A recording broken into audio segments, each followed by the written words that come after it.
Okay, magandang hapon. Ang gagawin natin ngayon is i-review natin yung Shoko Robin. Binili ko galing Japan. Galing Japan yan. Authentic yan. May Bandai. Saka Toy Animation na logo. Ito yung palatandaan na authentic. Shoko Robin. Nabuksan ko na to. Pinalik ko lang sa box. Bali ang kondisyon niya is loose na. Pero may box. Pero galing to sa Japan. MISB pa to. Mint and sealed box. Pero nabuksan ko kasi natapon ko na yung brown box. Pero binalik ko lang. Ito yung sa loob niya. Ito. Yan. Nico Robin Shoko version. Shoko means departure.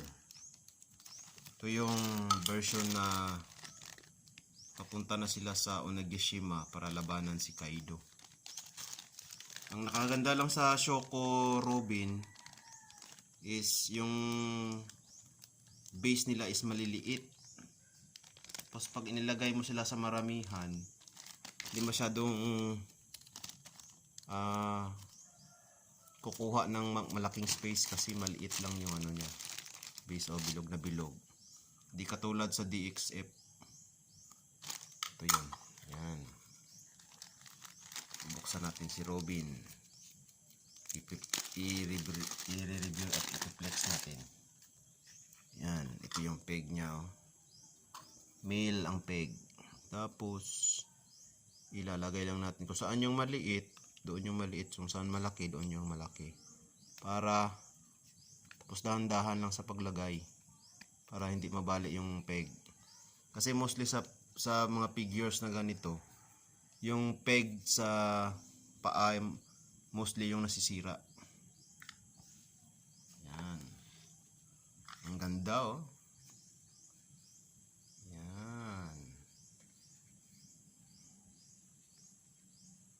Walang panty. May panty siya puti. Tapos may jacket siya. Natatanggal yung ulo nito. Pag open ko dito sa box galing Japan, nakaseparate ang ulo. Ay hindi pala, mali pala. Sorry. Sa DXF pala yun ang natatanggal. Ito yung Shoko Robin. May markings yan. Number 1, 2, 3, 4, 5, 6, 7 ika 2 million. At andito yung markings niya pala oh. Nasa cape. Yan, kita nyo ba? Ayun, ito markings. Yan. Ano ba ito mag-focus? Shoko. Yan yung Shoko. Shoko Nico Robin. Yan.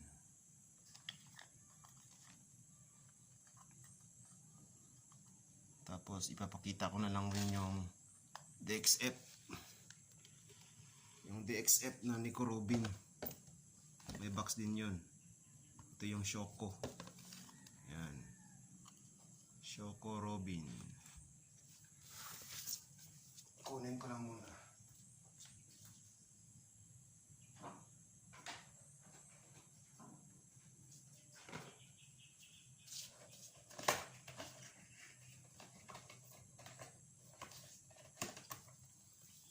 Ito naman yung DXF. Ito yung DXF ni Robin. Sinasabi ko yung pagkuha ko sa box, separate yung ulo niya. Yan oh. Naka-sealed pa yan. Galing din tong Japan. Ito, Bandai, saka Toei Animation. Bubuksan natin. Actually, nabuksan ko na to. Ito, walang ulo. Wala siyang ulo. Kakabit nyo pa. May markings Bandai Spirit made in China. 1, 2, 3, 4, 5, 6, 7, ika 2 million din. Ito yung pagkakaiba nila. Yung DXF medyo malaki siya.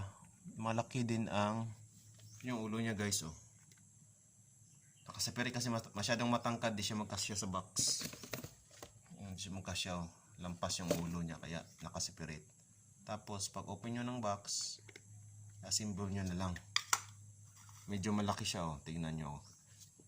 I-compare nyo yung pagka-difference sila. Maliit yung Shoko, malaki yung Robin, at saka yung forma ng kamay nila magkaiba. Nasa hawak ito. Ito naman yung parang ano niya, yung attack move. Lumalabas yung maraming kamay.